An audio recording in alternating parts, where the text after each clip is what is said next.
My name is Josh, and I felt called out by the Lord to share my testimony after um, just one Sunday service, I'd say about 3 weeks ago. Throughout high school, I was super anxious all the time. I lost a lot of friends because of it, because I just couldn't hang out with anybody anymore.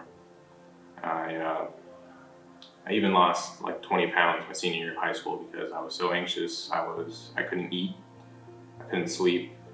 Never told my parents, so I was so afraid. And by the time wanted to seek getting help, I just stopped caring about Christ and what He wanted for my life. And I got diagnosed with like generalized anxiety disorder, social anxiety disorder, and unspecified depression. What I was too afraid to tell anybody was my suicidal ideation because of it. And most of that struggle was hidden from everybody. Never really talked about it at church. The church I grew up, not to cast them down, but we just didn't. First time I met Nate, when I decided that I needed God back in my life, spiritual aspect of healing and what that was supposed to look like. And it led me to meet Taylor, who was such a good mentor through it. Even though I kind of lied to him about certain things and I felt bad, but I was just so scared about who to trust and who to tell. And just one night we're all singing. I just don't remember, but they just started praying for me. I was crying, so emotional, so spiritually tired. And I just felt something just leave my body.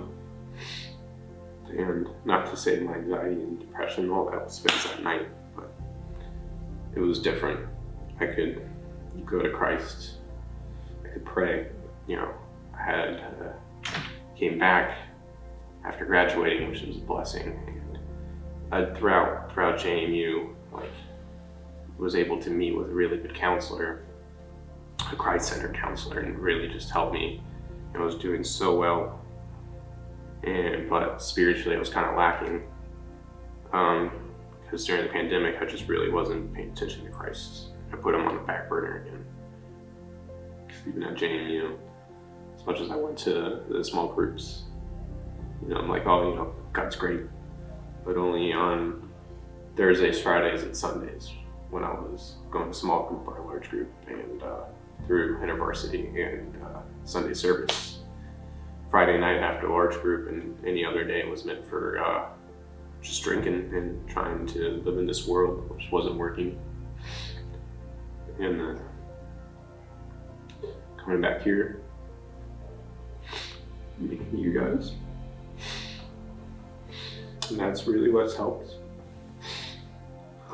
So now I'm not looking forward to the weekend to try to cope, but look forward to Sundays, to Mondays, to Tuesdays for young adults, Wednesdays for our men's group. Restore, like tonight. I'm not alone. I've met so many people, so many dudes who just struggle with anxiety or depression or anything else that too embarrassed to share. And we could talk about it. What's God doing in your life? How is He helping you? What are you struggling with? Galatians 6:2 says, "Bear one another's burdens, so to fulfill the law of Christ." That's what this church has taught me. That's what young adults and my men's group has taught me the most. Through community, I've grown spiritually from a church where I couldn't tell you a single verse in the Bible. Not that I can name everything, but I know what Christ actually wants from me, and that sermons aren't meant to be feel good. Convictions. That was a hard lesson to learn. Allowed me to be authentic with everybody else, and show where I'm struggling and where God just shines through in those struggles. Like a brotherhood. Because of that, now I get to help those around me. We get to surf on Sundays, whether it's with kids or middle schoolers. It's just so great. see how Christ is working with him.